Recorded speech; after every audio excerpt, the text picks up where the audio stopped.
Et yo les gens, c'est les gens, on se retrouve pour une nouvelle vidéo Dark 5. Mais avant ça, il faut que je vous parle d'un truc très important qui arrive en fin de semaine.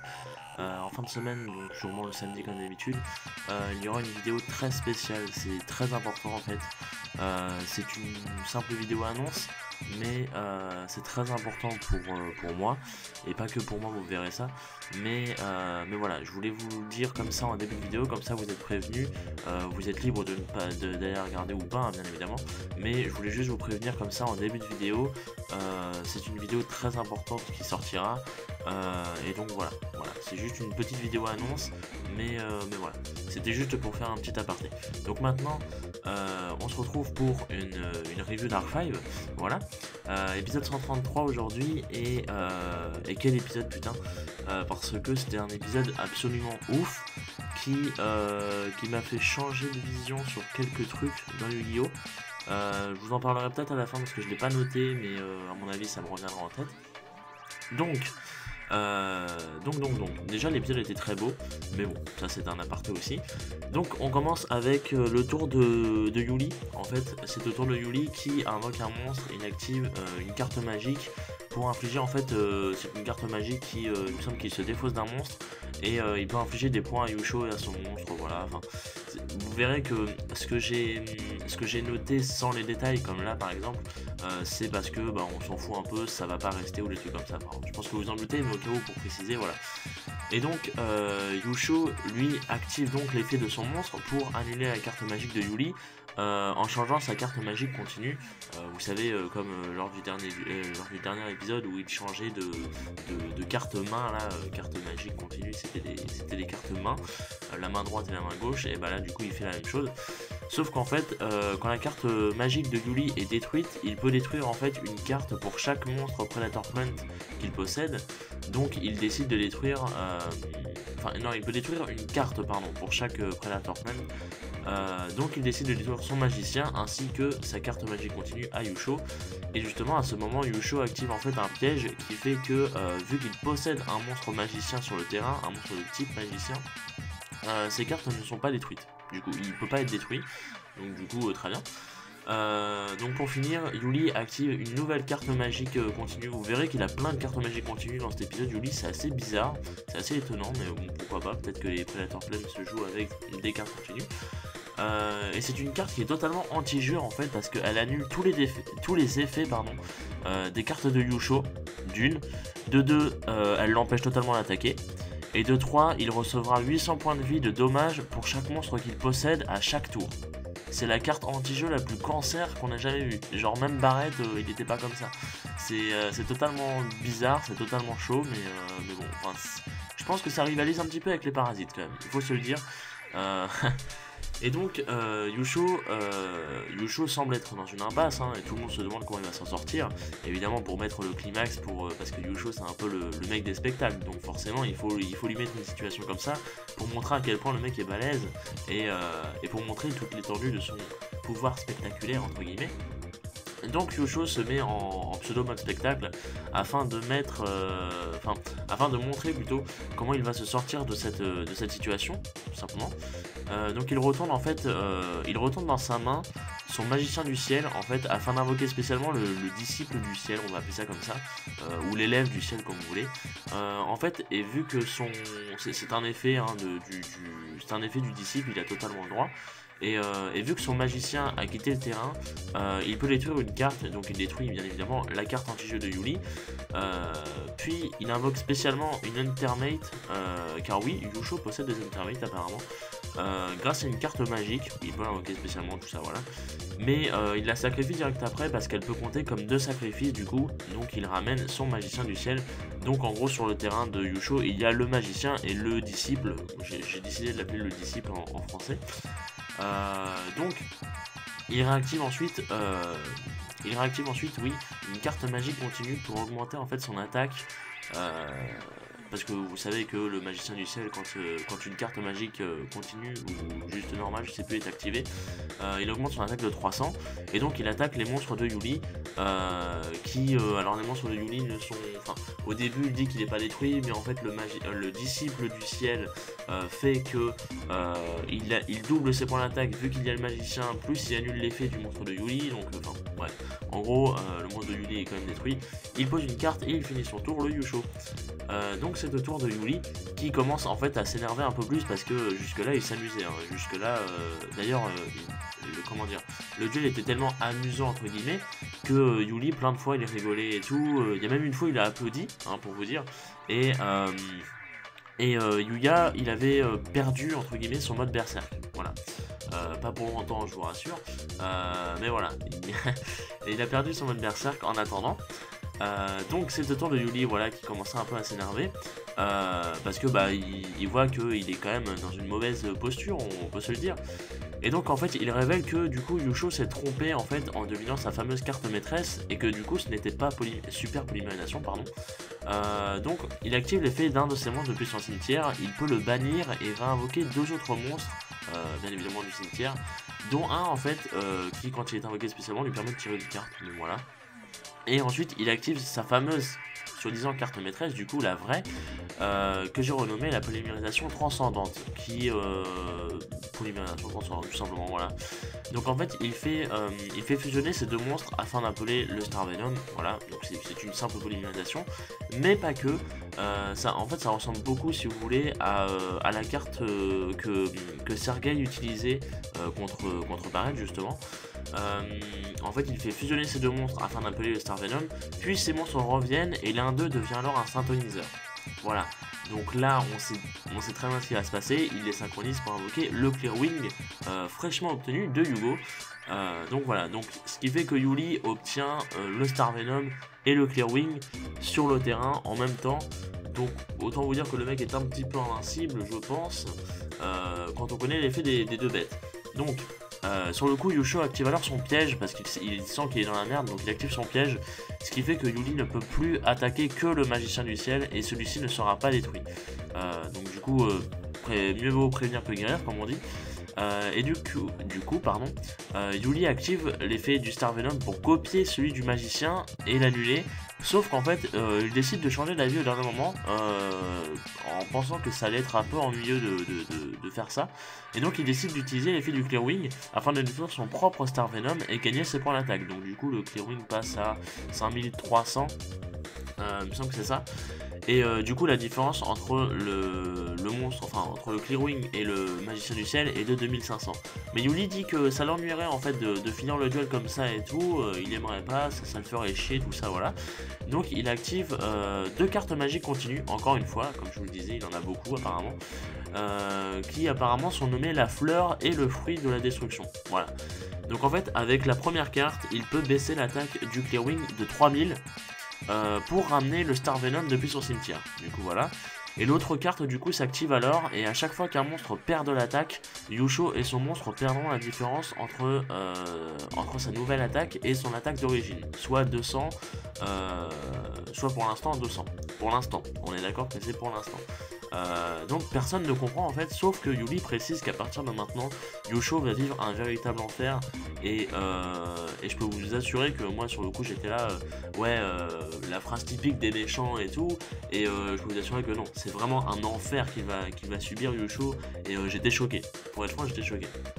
Donc il active l'effet du Star Venom pour cibler le magicien encore une fois, et il s'auto-contre avec l'effet du Clear Wing encore une fois qui augmente de nouveau son attaque, puis il la rebaisse pour réinvoquer le Star Venom et tout, et à chaque fois en fait le truc c'est que à chaque fois le Clear Wing perd 200 points, donc du coup la différence augmente en fait à chaque fois, donc au début c'est 200, puis 400, puis 600 je crois, ou un truc comme ça, ou peut-être directement 800, non, c'est tout le temps 200, ouais. Tout le temps 200, et donc à chaque fois Yusho va perdre de plus en plus de points, ainsi que son magicien, parce que son magicien aussi perd des points d'attaque, du coup il fait cet effet 5 ou 6 fois et tout, et à chaque fois en fait Yusho reçoit une onde de choc et tout, donc c'est assez violent, il répète ça, il le spam à l'infini Yuli. Mais il y a une petite aparté dans l'épisode. Pendant ce temps, en fait, Rin se fait transférer dans l'Arc 5 et du coup, il ne manque plus que Serena. Voilà, donc il y a la dernière envie, entre guillemets, c'est Serena. Donc qu'est-ce qui va se passer avec elle? Est-ce qu'elle va se faire absorber comme toutes les autres? On ne sait pas. Et pendant ce temps-là, donc, Yuli continue de spammer son effet, ce qui rend en fait fou Yuya, même Reggie et tout, parce que ils ne peuvent rien faire à part voir Yusho souffrir, quoi, parce que Yusho à chaque fois il se prend des rafales, des espèces d'ondes de choc et tout dans la gueule, et il ne peut rien faire, pour empêcher ça, il se fait spam à l'infini, et du coup son magicien tombe à 0 l'attaque je crois, et Yusho il lui reste plus beaucoup de points de vie, et en fait du coup Yuya ça le rend fou de voir son père comme ça, et il y a Yuto qui est bizarre en fait, parce que c'est comme si en fait, comment dire, comme si les ténèbres commençaient à gagner Yuto. Enfin, c'est bizarre parce qu'en fait, on voit Yuto qui commence à s'assombrir, et il en a peur en fait, il voit qu'il se fait assombrir, et il en a peur en fait, et donc apparemment je présume qu'il se ferait absorber par Zark depuis l'intérieur. Enfin, c'est assez bizarre, mais on va dire ça comme ça.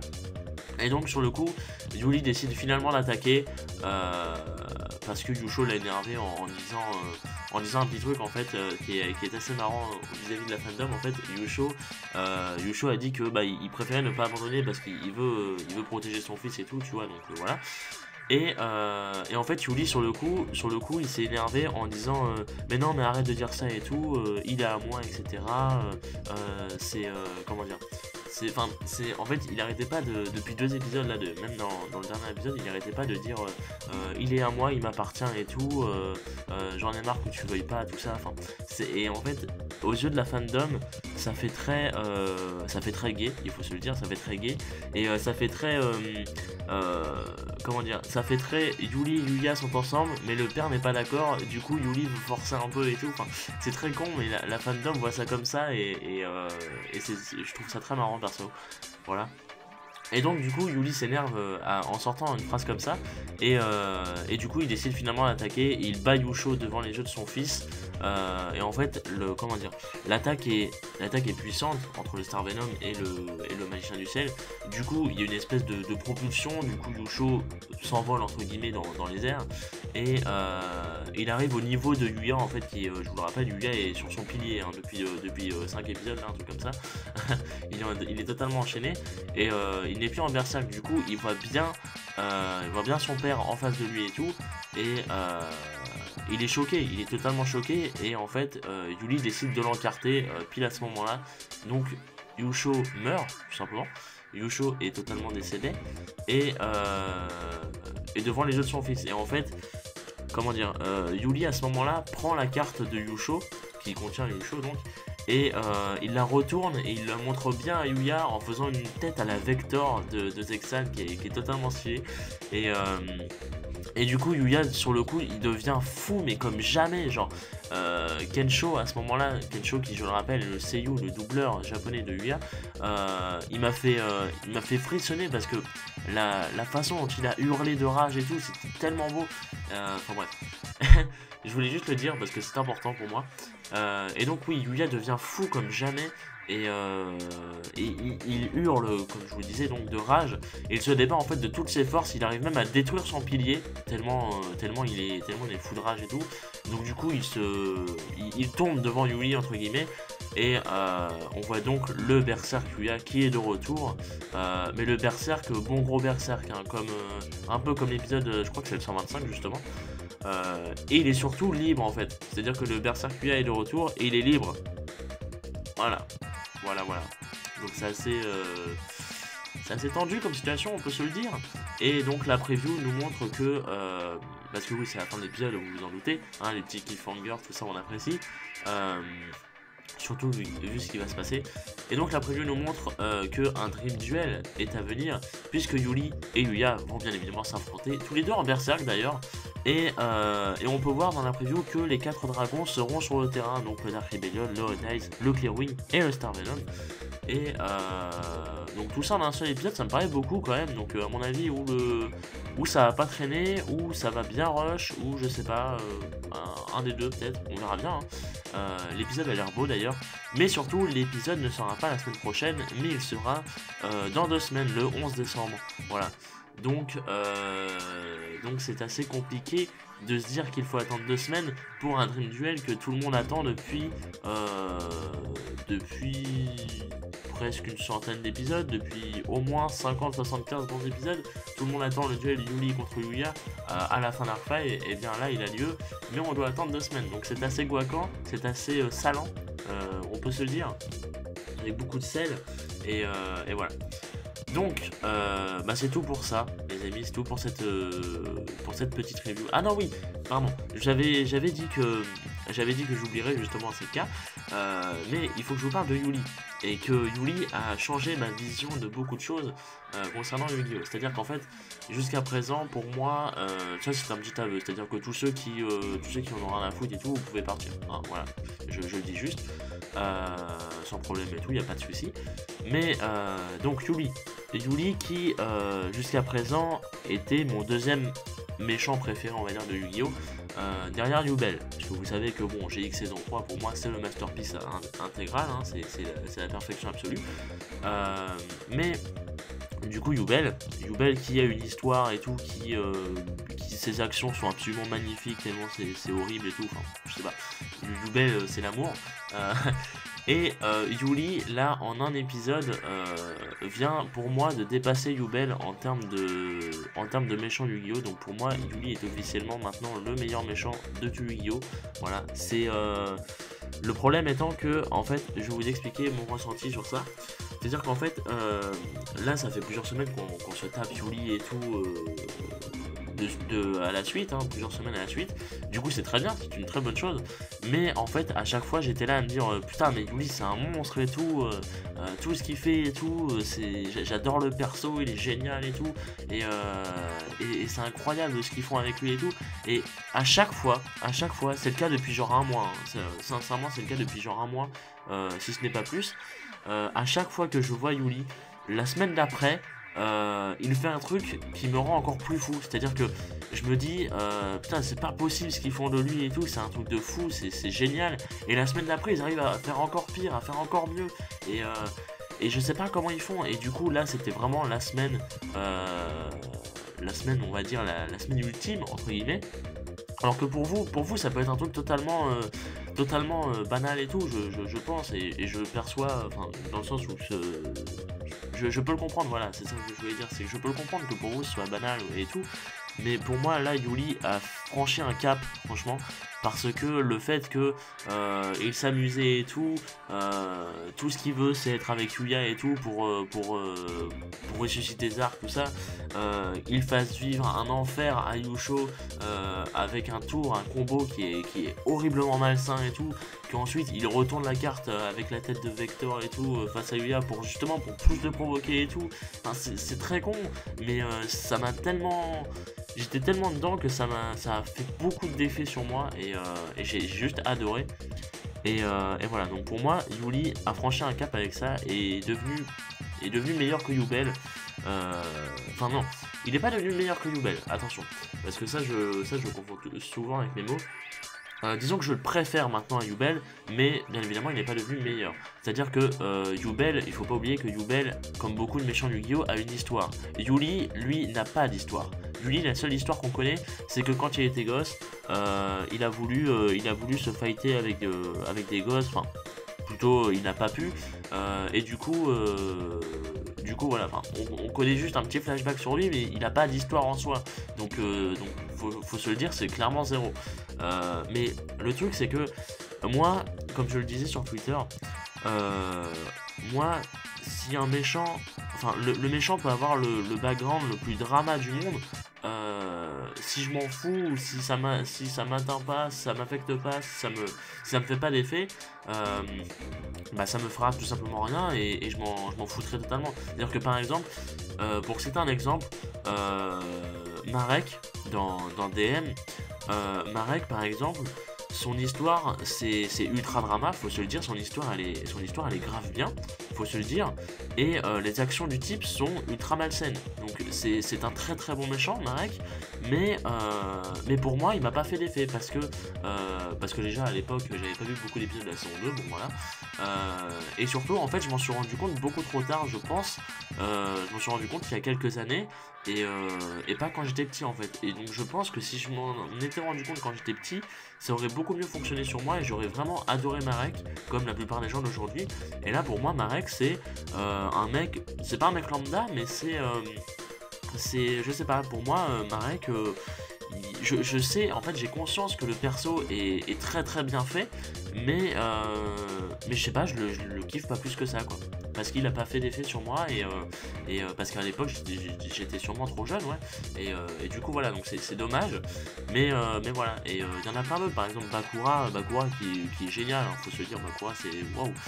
Il y en a plein d'autres, par exemple, je sais pas, enfin, on regarde globalement tous les méchants de Yu-Gi-Oh! Ont une histoire et tout, ont des actions plutôt stylées, plus ou moins, etc. Globalement tous, vous voyez. Sauf que Yuli, lui, n'a pas d'histoire, mais je sais pas. Je sais pas, en fait, ces actions ont eu beaucoup trop d'effet sur moi, et donc voilà. Et pourtant, jusqu'à là, c'était Yubel, parce que Yubel mêlait l'histoire que je comprenais avec les actions que je comprenais et qui étaient ultra badass, ultra flippantes et tout. Et du coup, pour moi, Yubel était le Saint Graal, mais là, Yuli, avec ses actions depuis le début d'Arc 5, hein, tout simplement, enfin, surtout son caractère en fait, j'adore son caractère, j'adore ses actions, j'adore tout chez ce mec. Le seul problème, oui, c'est qu'il n'a pas d'histoire. Du coup, pour beaucoup, je peux comprendre que, voilà, objectivement parlant, c'est vrai que c'est pas du tout le meilleur méchant de tout Yu-Gi-Oh! Évidemment, parce que tout simplement il n'a pas d'histoire, contrairement à tous les autres. Mais pour moi, je vous l'ai dit, pour moi ça ne change rien, dans le sens où pour moi c'est surtout les actions qui font la chose et un peu le caractère du perso et en fait mon ressenti face à ça en fait. C'est-à-dire que moi je prends rarement du recul et tout, ou quand j'en prends c'est par exemple pour me rendre compte que, imaginons bah là, pour l'exemple que j'ai cité, que Marek est très bon par exemple. Mais pas que, enfin, ce que je veux dire c'est que je sais pas trop comment expliquer ça en fait, mais Yuli, voilà, pour moi, il a vraiment franchi un cap et c'est devenu vraiment un méchant hors pair de Yu-Gi-Oh! Déjà parce enfin, faut être franc, comment on appelle ça? Pas démoralise, il se différencie des autres par le fait déjà qu'il n'a pas d'histoire, mais en plus c'est un gosse. Mais je sais pas, ces actions franchement honnêtement je sais pas, parce que c'est pas du tout objectif de dire que c'est méchant, j'en ai totalement conscience, mais pour moi en fait mon ressenti sur ces actions c'est tellement ouf que voilà, pour moi il est au sommet, il a dépassé tout le monde en termes d'action et tout, quand tu connais le perso, alors que pourtant voilà, je sais pas.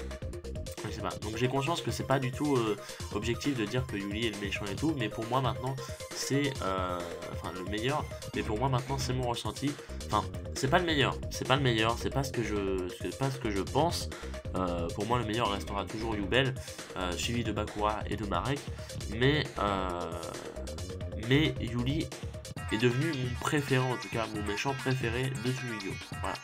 Et là c'est quelque chose qui s'est passé avec cet épisode, je m'en suis rendu compte, et pendant 10 minutes après l'épisode j'étais là en mode oh putain c'est pas possible et tout. Et je même été voir des amis et leur dire putain mais tu connais Yubel, tu sais à quel point je suis Yubel. Et bah là Yuli c'est pire. Et les mecs ils étaient là en face de moi, quoi mais attends il est aussi ouf que ça et tout. Et mais oui. Et voilà. Donc ça fait très fanboy. Mais voilà. C'est ça que j'aime aussi dans Arc 5, c'est que ça me procure des émotions comme ça, c'est fantastique. Bref. Désolé pour ce blabla les amis, j'espère que ça vous aura pas trop dérangé. Dites-moi du coup vos avis sur cet épisode, ça m'intéresse franchement beaucoup, vu que pour moi l'épisode là c'était vraiment l'un des meilleurs épisodes de tout Arc 5 pour moi. Alors, je vous le dis sincèrement, c'était l'un des meilleurs épisodes de tout Arc 5, pour ma part en tout cas. Et surtout que l'épisode était beau quand même, et ça faisait longtemps qu'on n'avait pas eu un épisode comme ça. Donc voilà, donc j'attends vraiment vos avis sur l'épisode. J'espère que ce petit blabla ne vous aura pas trop ennuyé, désolé si c'est le cas. Et puis bah voilà. Merci à vous d'avoir regardé. N'oubliez pas, je le redis, qu'en fin de semaine, il y a une vidéo d'annonce très importante pour moi. Et pas que pour moi, je le rappelle, vous verrez au titre et tout. Normalement, elle sera pas longue, hein. Ça durera pas 20 minutes, ça durera même pas 10 normalement. Donc voilà, c'est pour ça que c'est fait exprès et tout. Mais c'est une vidéo très importante que j'aimerais que vous regardiez. Si jamais c'est pas le cas, vous n'êtes pas intéressé, c'est pas grave honnêtement. Mais voilà, c'est juste pour vous tenir informé. Donc voilà, donc merci à vous. Donc rendez-vous en fin de semaine pour la vidéo d'annonce. Et sinon, pas la semaine prochaine, puisque donc il n'y a pas de review d'Arc-V. Mais du coup, je ferai des reviews de Pokémon Sun et Moon. Donc voilà. Parce que j'étais censé la faire du coup samedi, mais samedi c'est autre chose qui sortira. Donc ce sera la semaine prochaine, voilà, où je ferai les 5 épisodes de Sun et Moon qui seront sortis en une seule vidéo. Voilà, pas de soucis. Et voilà, donc sinon, pour tous ceux qui sont là pour Arc-V, donc rendez-vous dans 2 semaines, petite semaine de vacances, on peut se le dire. et quant à moi, je vous retrouve en fin de semaine, et vous verrez pourquoi. Voilà. Donc merci à vous, et puis des bisous.